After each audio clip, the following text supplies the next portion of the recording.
So first of all, tell us a bit more about your journey because I heard that you were a medical doctor, a beauty queen, a fashion model, Instagrammer, and you're now a founder of a startup company.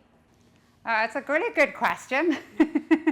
I would say, I think from the youngest possible days, I've always been about building things, right? So for as long as I can remember, I used to love building puzzles. So anything that involves building something is what brings me a lot of joy. And I think from my mom's side, my family, there's just a lot of this appreciation for arts and for fashion in particular.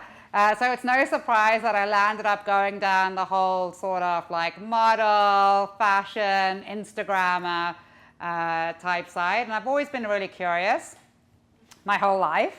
And so I always go where I'm incredibly curious. I'm like, ooh, what is this? Ooh, what is this? I think life is about having experiences, and I think that's something that's a common thread throughout my entire journey. Curiosity. So how did curiosity lead you to this point of your life?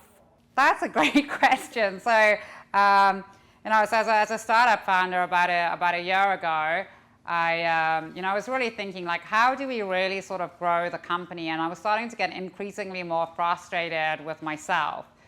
And I came to this profound realization that to lead others, you need to learn how to lead yourself. And that there's no greater mastery than the mastery of oneself. I think when I went on that journey, I didn't really know that I was going on a journey of healing, actually. Which turns out was very much the case. And it's been a really beautiful, incredible, blessed journey in so many ways. Over a year ago this time, I was really struggling with so many health issues, so many challenges, and honestly, I can't even begin to believe that I'm here speaking to you.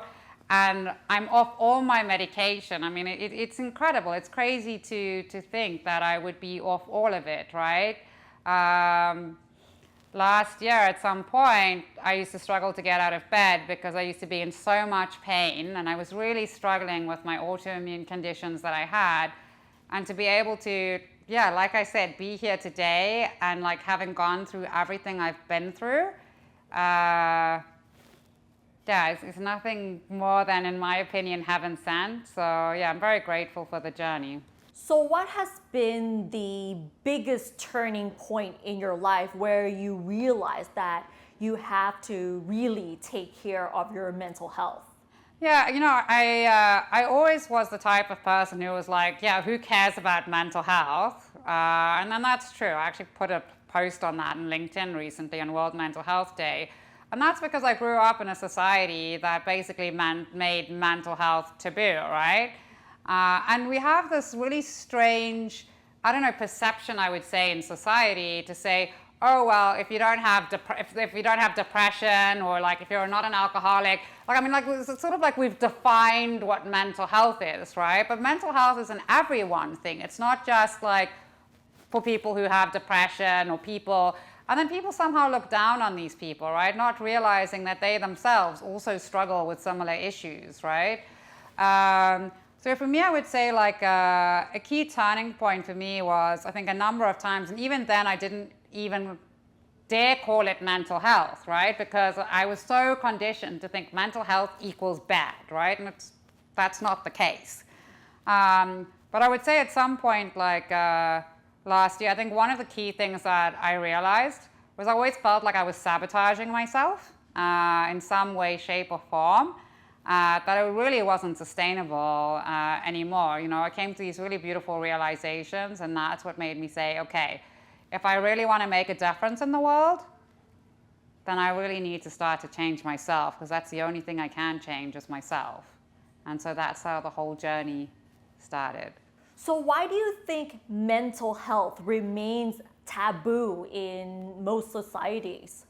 I just think that it's just old societal perceptions, right? I think a lot of us have grown up, maybe some of us in Asian cultures, etc. I'm South African Indian, and showing emotions is seen as a sign of weakness.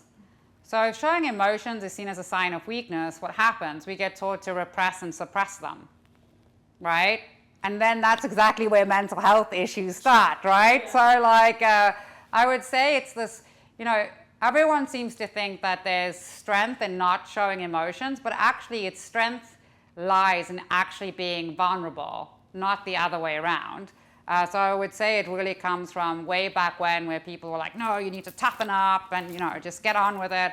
And I would say it's not a particular single society. I would say it's almost all of society, right? Like, oh, you can't get angry. And for women, I think that's even more so the case, right? Yeah. Oh, you can't get angry. You can't speak to someone like that. That's not okay. That's not what a woman does. Who defines what a woman does?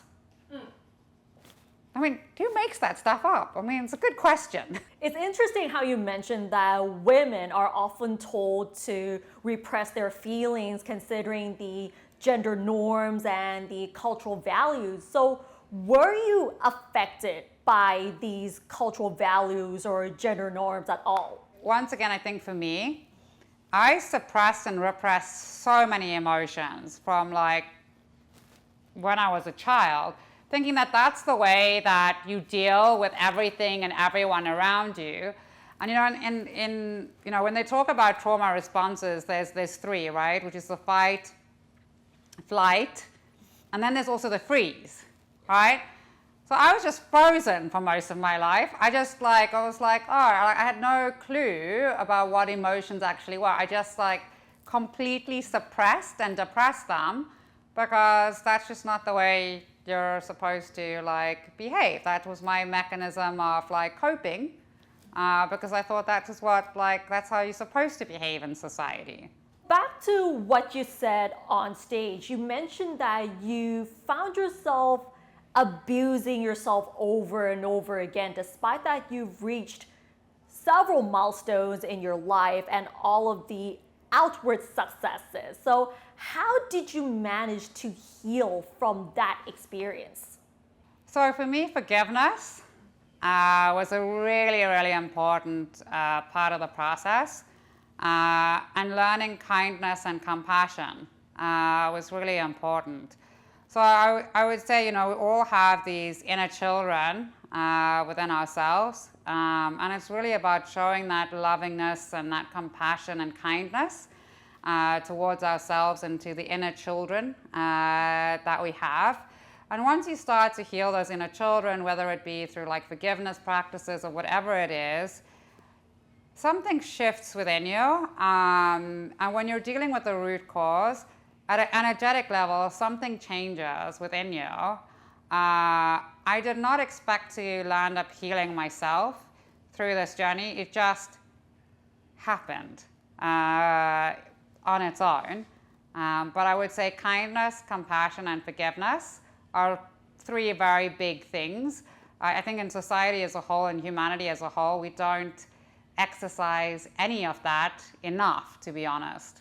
Nowadays, many people are placing much more importance on self-care. So from your perspective, why do you think self-care is much more important in this era?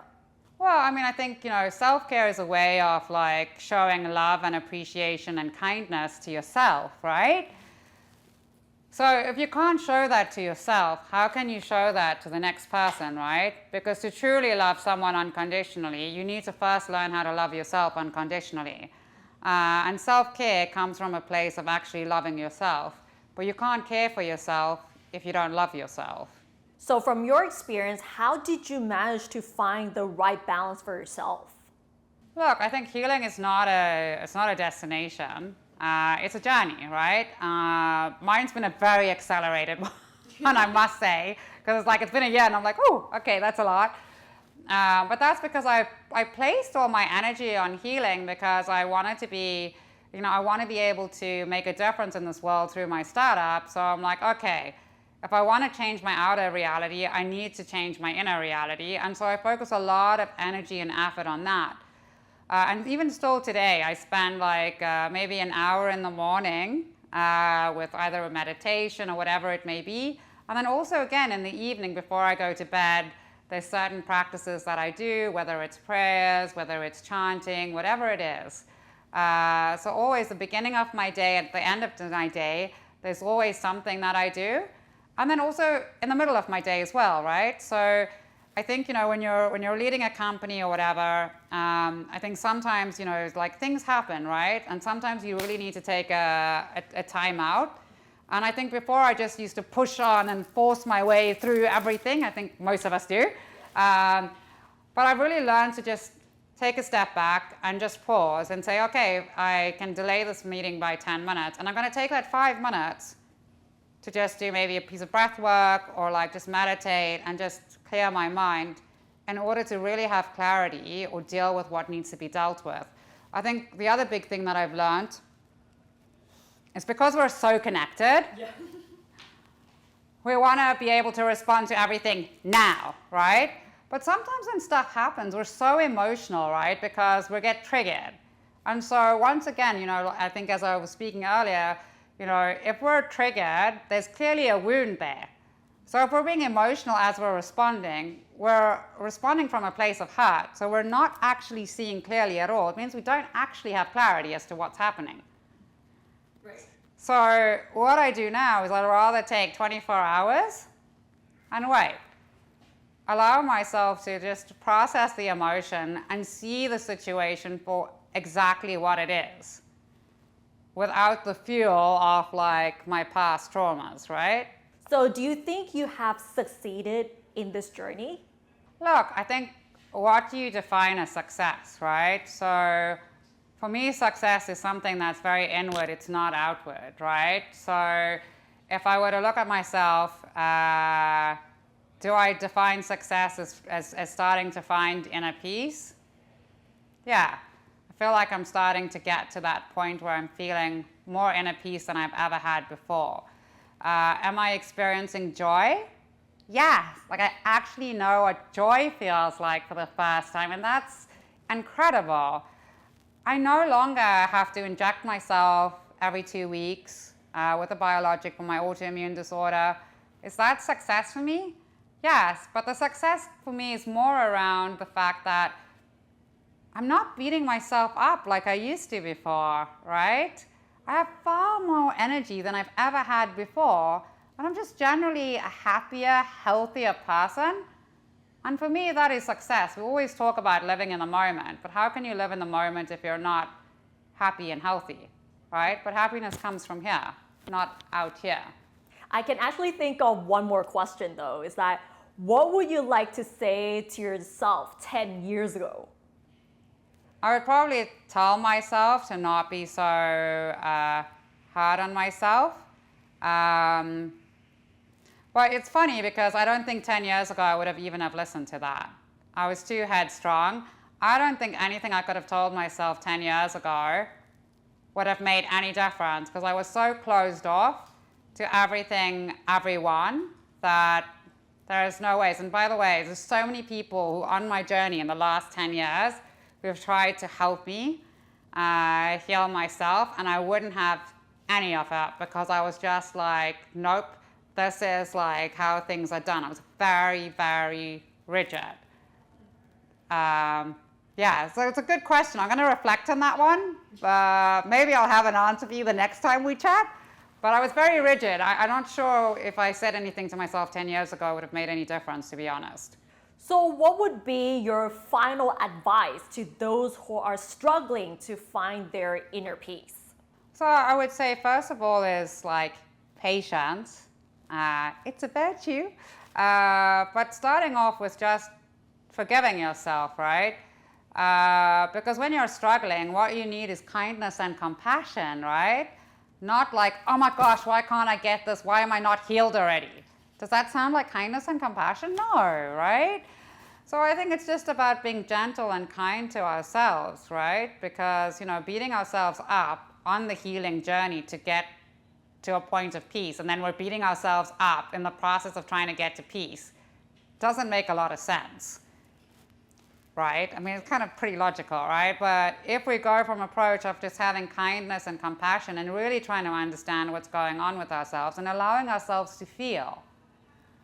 So many people don't want to feel. There's nothing wrong with feeling. People find feeling very painful, but allow yourself to feel, because then your emotion goes through you, right? And you process it and then it's gone. It's like a temporary moment in time, and this too shall pass, and it does. One last question. Why do you think it's so important for us to heal as leaders? Well, I mean, like, everyone in this life is a mirror, right? And like I said, abused people abuse people. Yeah, hurt people hurt people.